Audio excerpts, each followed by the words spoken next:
조승이 이런 조조를 낳고 조조는 어릴 때 아만이라고 불립니다. 아무튼 조조한테도 뭐 하나 만들어줘야 되잖아요. 그러니까 어렸을 때 사냥을 좋아하고 노래와 춤을 즐겼으며 권모술수가 있고 응기응변이 능했대요. 조조에게 숙부가 있었는데 앞서 얘기 드렸던시 그 숙부라는 사람이 명확하지 않아요. 숙부가 있었을까 싶기도 하고 어떤 부분에서는. 아무튼 그 하오씨로 추측을 하는데 하오씨로 추측을 하면 하오돈의 아버지 정도가 되는 거거든요. 조조 측에서 좀 윤색되어 있는 기록인 것 같아. 이 기록 전체가 다. 근데 이제 나간중은 여기서 이제 조조한테 뭔가를 막 이렇게 좀 해줘야 유비의 라이벌로 나쁜 놈으로 딱 가잖아요. 그러니까 이제 좋은 거 이제 딱 깔아주는 거야. 조조가 너무 빈둥거리는 것을 보고 일찍이 그를 마땅찮게 느렸던 뿌라는 자가 이제 조승에게 말을 하니 조승이 조조를 꾸짖었대요. 조조는 빈둥거리지 않았어요. 빈둥거릴 시간이 없어서 조조는 무리를 지어서 무렵에 활동을 하면서 건달짓 하면서 우두머리 역할로 하고 사고 정말 많이 치고 다녔거든. 아무튼 조조가 뿌의 마음이 상했나봐. 내가 막 빈둥거린다고 뿌가 이제 아빠한테 일렀다는 얘기잖아. 조조가 이제 그것 때문에 혼도 났잖아. 그러니까 이제 열받아서 뿌가 만나자마자 이제 땅바닥에 거꾸로 져서 중풍 온 것처럼 막 이러면서 몸을 사지를 벌벌 떨면서 이랬대요. 그 숙부가 놀라서 아버지 조정에게 이 사실을 막 알리는 거예요. 그랬더니 이제 조조가 이제 아버지가 딱 오니까 이제 아닌데요? 별일 없는데요? 이랬대요. 조승이 뭔 일이냐고 이제 조조에게 이제 물어봤더니 저 숙부는 나만 가지고 그런다고 절 나쁘게만 얘기하고 아버지한테 그런 얘기한다고 자꾸 이렇게 하니까 이 조승이 그 숙부의 말을 앞으로는 듣지 않게 되어서 조조가 멋대로 방탕하게 놀았대요. 이런 일이 있었대요. 이제 깔아주는 거야. 얘가 이제 머리가 거짓말하는 쪽으로 잘 돌아간다. 나간중이가 원래 이 얘기가 실질적으로 있어요. 아무튼 뭐 이런 식의 그 거짓이나 위트를 가지고 골탕 먹이는 스토리의 원류가 이제 있는 거예요. 이제 저런 식의. 그중 교현이라는 사람도 저 후한 말에 꽤나 평이 좋았던 사람이에요. 저 양기가 아까 얘기드렸던 그 시대의 양기가 득세할 때 싸운 사람 중에 한 명이에요. 그러니까 몇 안 되는 그 당시에 진짜 유학자다운 유학자들이었다는 거죠. 중요한 건 이 교현이 조조에 대해서 인물평을 해주거든. 그래서 잘 평을 해주는 것 때문에 그 당시에 이제 사람들이 이제 조조를 다시 봤대요. 조조가 그 당시에 워낙에 악평이 많았어요. 아까 얘기했잖아. 막 무리들 모아갖고 무리의 리더로서 좀 나쁜 짓도 많이 하고 다니고 그랬거든. 근데 이 교현이라는 사람이 예주 출신이에요. 조조의 고향인 예주. 그러니까 지역 아무튼 사람은 괜찮은 사람이었던 것 같아요. 그러니까 조조에게 이렇게 말했대요. 아까 그 교현이라는 사람이 천하가 장차 어지러운 것인데 세상을 바로잡을 인재가 아니면 구제하기 어려울 것이다. 능히 그것을 평화하게 할 사람이 그대가 아니겠는가라고 조조한테 얘기했대요. 근데 조조한테 그런 면이 어떤 부분이 있기는 했나. 어쨌든 조조는 천재가는 천재가야. 교현이 이제 이렇게 얘기를 해주면서 그 당시에 이제 조조에 대한 평이 좋게 펴지기 시작하는 거예요. 그리고 나중에 그 허소라고 하는 사람을 이 교현이 소개를 시켜주고 그 사람하고 한번 만나서 얘기해봐라 이런 얘기를 하거든. 또 남양의 하옹이 조조를 보고 말하건대 한나라가 장차 막아내는데 천하를 평화하게 할 사람은 반드시 이 사람이다. 그러니까 이런 얘기들이 이제 앞서 있었대요. 이런 얘기를 전주에 깔면서 이 다음에 그 중요한 얘기가 나오죠. 이제 그 호소 얘기죠. 그러니까 연암의 호소는 사람을 알아본다는 명성이 있었는데 조조가 가서 그를 만나서 묻기를 나는 어떤 사람입니까? 하니 답하지 않았다. 조조가 그 어렸을 때는 무렵에 활동을 하면서 나쁜 짓을 많이 하고 다녔기 때문에 겁먹었다라고 얘기를 해요. 호소가. 그래서 대답 안 했더니 조조가 또 묻었더니 그 호소가 이런 얘기를 했대요. 그대는 평안 세상에서는 능력 있는 신하요. 이게 능신이죠. 그리고 어지러운 세상에선 강교한 영웅이 될 것이네 라고 얘기를 했대요. 이게 이제 간웅이죠. 그래 조조는 평탄한 세상에 능신, 어지러운 세상에 간웅이 될 거다라고 하는 얘기가 저기에서 나오는 거예요. 이 얘기를 듣고 그 말을 듣고 이제 조조가 이제 크게 기뻐했대요. 이게 조조가 기뻐했을 거라고 생각하면 나간중한테 말리는 거예요. 왜 말리는 거냐면 한번 봐요. 이제 교연부터 시작을 해서 이제 좋은 얘기 하잖아. 그리고 나서 이제 치세의 영웅, 난세의 간웅 이 얘기 딱 하잖아. 그러면서 뭐겠어요? 삼국시를 쓰던 그 시대는 어땠냐고. 이 조조라고 하는 거의 1000년 전에 있던 그 삼국지에 조조가 살았던 시대가 어떤 시대였겠냐고. 역사가 스포 당했잖아. 지금 역사를 알고 있잖아요. 저 당시에는 선택지가 있었는지 몰라. 근데 삼국지를 만들고 있을 나간중 때는 선택지가 없잖아. 난세만 남아있어. 치세는 없어. 선택지가 아니야 그건. 그러면 무조건 난세 아니겠어요? 너는 간웅이다라는 거잖아. 조조의 정체성을 먼저 밝혀버리는 거죠. 그러니까 앞에서 좋은 평가 다 떨리고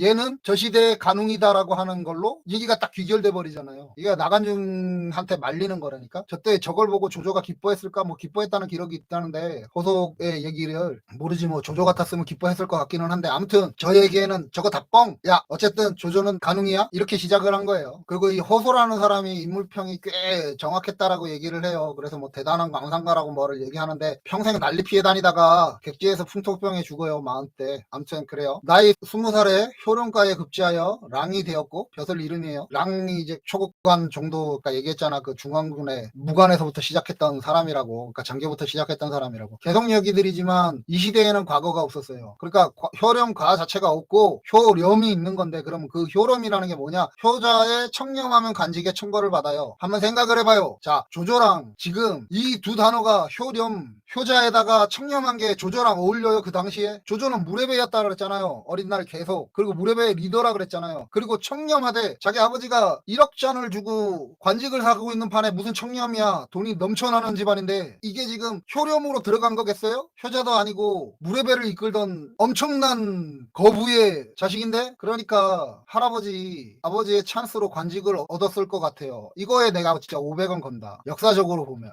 네, 어쨌든 그래요. 처음에 이제 등장을 그렇게 해요. 말이 안 되죠. 낙양 북도위에 제소되었다. 처음에 도임하여 곧 오색 몽둥이 10여 개를 현의 사방문에 배치해두고 금법을 범하는 자가 있으면 부유하고 건세가 있는 사람도 피하지 않고 모두 견책하였다.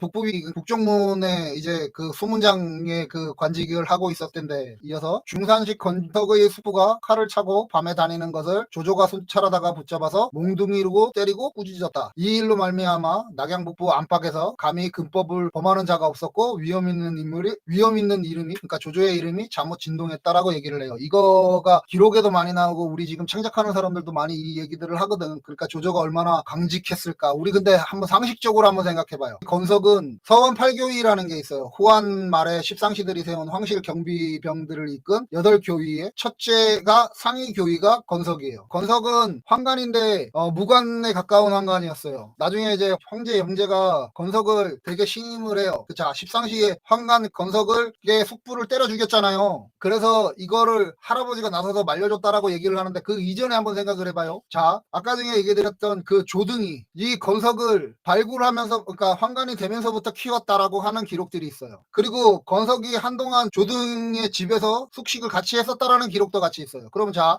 십상시가 이병일 때, 그러니까 조등은 거의 포스타에 가까운 사람이었다고. 그리고 아까 전에 얘기했던 대로 청류나 탕류나 환관들, 황제한테 모두 다 인정받는 조등이에요. 조등이 죽은 것도 아니야. 살아있는 상태야. 근데 낙양 북문에서 아무리 권력이 있는 건석이라고 해도 숙부가 범법행위를 했다, 조조가 때려 죽인다고 거기에다 뭘 할 수 있어요? 기본적으로 그 숙부라는 자가 정말로 있었다라고 하면 이게 실제로 역사에 기록되어 있는 일화라서 얘기를 하는 거예요. 그러니까 역사에 기록되어 있는 게 아니라 나중에 이제 조만전에 나오는 얘기인데, 그걸 이제 딴 놈도 아니고 배송지가 받아 적어서 이제 기록으로 남겨놓은 거거든. 진수의 삼국지에 주석을 엄청나게 많이 달았다 그랬잖아. 이 배송지가. 그러면서 남아있는 거거든요. 근데 한번 상식적으로 한번 생각을 해봐. 아무 정보가 없으면 13진 환관의 건석의 숙부를 조조가 때려 죽였구나라고 생각을 하지만, 조금만 들어가 보면 건석은 조승 집에서 살았다는 기록이 있어요. 어렸을 때. 그리고 거의 업어서 키운 애들이란 말이야, 조승이. 할아버지가. 그러면 자, 그 손주가, 양자로 들였던 송주가 북문의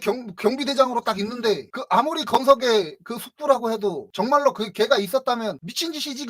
그잖아요. 조조가 대단한 놈이 아니라니까. 조조는 황금 수저, 그 당시에 다이아몬드 수저라고 돈을 넘치게 많이 갖고 있는 아빠가 있었고 정치적 영향력이 엄청 컸던 할아버지가 있었던 애란 말이지. 그잖아요. 지금 당장에 진짜 막 돈 재력도 대한민국 최고고 그 정치적 영향력도 대한민국 최고인 사람의 손주가 경비하고 있는데, 내가 지금 뭐 청와대에 뭐가 좀 된다고 으쓱해갖고 할 수 있겠냐고. 근데 이게 지금 기록되어 있는 게 조만전이라는 기록을 배송지가 받아 적은 건데 이게 있었대요. 그래서 조조의 이름이 위명이 대단했다고 하는데, 낙양에서 뽑이 그 경비대장이 조등의 손주라고 하는 걸 몰랐을까? 그 당시에 누구도? 미친 거지. 그러니까 이게 지금 현재 권력자 십상시의 숙부라고 해서 조조가 뭔가 대단히 저거 할 거라고 사람들이 이렇게 생각들을 자꾸 하고 역사적으로 자꾸 그렇게 끌고 가는데, 조조의 할아버지를 보면 된다니까요. 조조의 집안을 보면 된다니까. 그러면 얘기가 달라져요. 그러면 건석이 아무리 대단했어도 건드릴 수 있는 사람이 있고 건드릴 수 없는 사람들이 있잖아. 그러면 건드릴 수 없는 사람 축에 들어가는 사람 아니야, 이 조조는. 근데 뭘 해서 뭐 할아버지가 가서 뭐, 이게 저는 말이 안 된다고 봐요. 건석이 그리고 무장에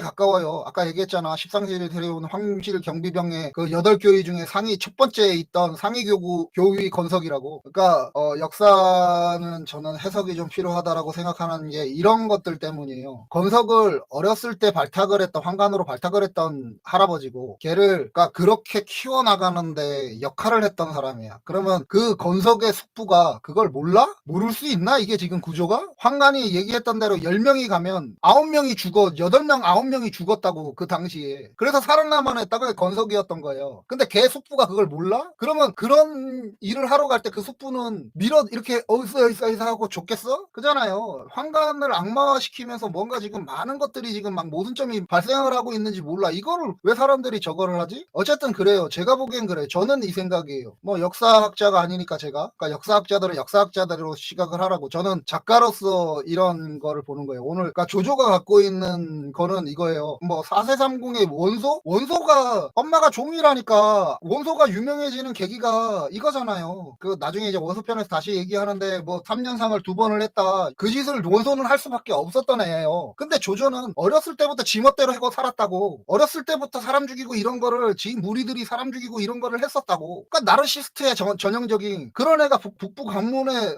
경비사령관으로서 마음에 안 드는 게 건석이고 나발이고가 어딨어. 그냥 지가 때려 죽이고 싶으면 때려 죽일 수 있는 애였지. 그러니까 이게 조만전에 나와 있는 얘기고 배동기가 기록을 했던 내용이에요. 어쨌든 뒤에 동구현령이 되었다가 황건역이 일어나니 기도위가 되었다. 아까 얘기했죠. 기도위가 중량장 3군으로 나가는 그 중량장급이 같은 급이에요. 그리고 녹봉 봉급이 이미 태수급이랑 가까운 봉급이고 그렇다면 그때 엄청나게 높은 관직에 있죠. 뭐 효령가 아니 조조가 도대체 효령 청렴할 수 없는 집안에 있는 애가 무슨 부모를 잘 저거를 해서 뭐 효령가 과거도 없었지만 효령에 그걸 했겠어. 그러니까 할아버지 아버지 영향력으로 장교에서부터 시작해서 그러니까 쑥 올라간 거지. 그렇게 봐야지 그걸. 김하병과 보병 5,000명을 거느리고 앞서 영천에 와서 싸움을 도왔다. 바로 그때 장량과 장보가 패주하였고 조조가 그 앞을 막아선 것이다. 크게 한 무리를 죽이니 참사한 것이 만여급이다. 북발 진과 북 말을 빼앗은 것은 아주 많았다. 장량 장보는 죽을 듯이 싸워서 겨우 벗어날 수 있었다. 조조가 황보성